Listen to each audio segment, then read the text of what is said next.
Alright, so I just got to the Ron Paul Reilly Independence Hall, and as you can see, this place is entirely packed. So, see what we can see in a bit? Money, the emperor has no clothes. From the Independence Center all the way down. Now, college students are not the only ones who are starting to ask questions about what exactly is happening in our country and all of the economic and social unrest. Many people of all ages are beginning to fundamentally rethink who they are as an individual and who we are.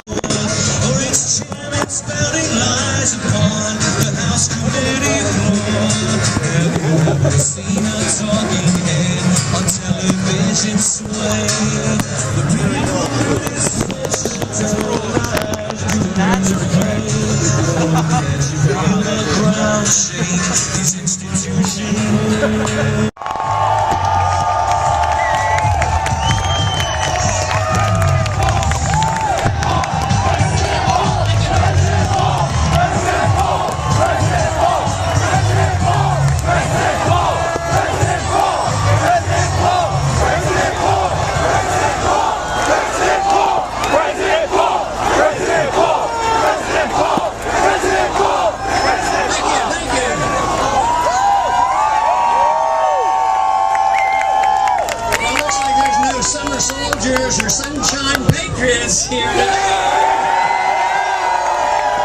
Looks like there are a lot of true believers in the revolution, and that's what counts. Thank you very much for coming, and that very nice welcome.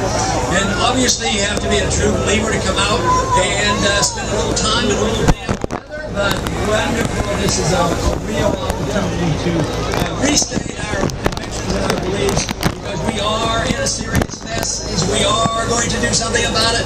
We're in the middle of a campaign that is going to prove a whole lot that our campaign not only is alive and well, but this country is going to be changed.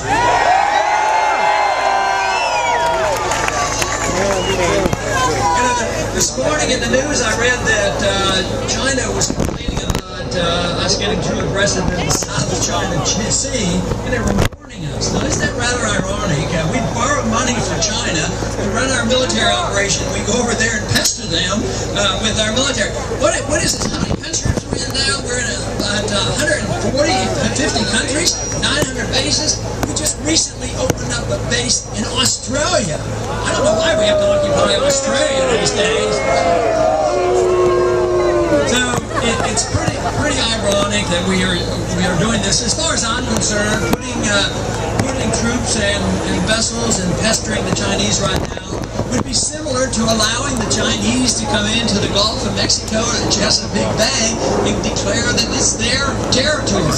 So it's about time we change our foreign policy, because it is such an important issue. It contributes to the war and the killing and the finances. So it is now time to bring the troops home.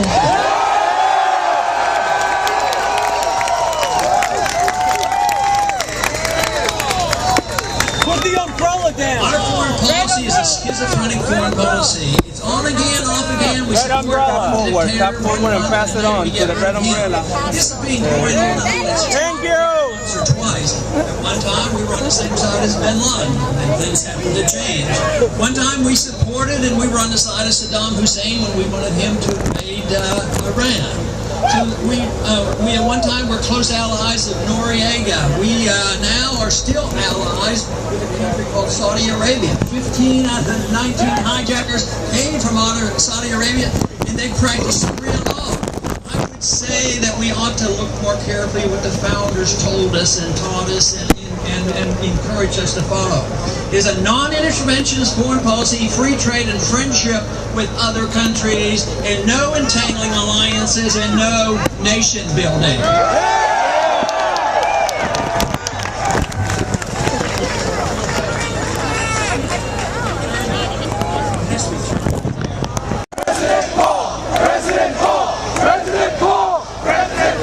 It is It is obviously very crucial that the foreign policy changes because of the cost. In the last 10 years, we added $4 trillion to our national debt.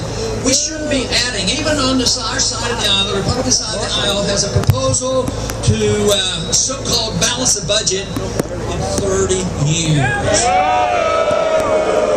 My proposal is to cut $1 trillion the first year and balance it out. Of course, to do that, we have to change our attitude about what the role of government should be. And the role of government, according to the Constitution, is not to police the world, and it's not to have a welfare state. It's designed to have the national government have very limited powers to protect liberty and provide for strong national defense. And that's it. Today, we are facing a major crisis like we have never faced before. There's a debt crisis, there's an attack on our civil liberties, and there's an attack on our credibility around the world. What might likely happen, and what eventually probably will happen, is when we come down financially, and we have been seen as a bully around the world, there's going to be a lot of piling on. That is why it's crucial that we...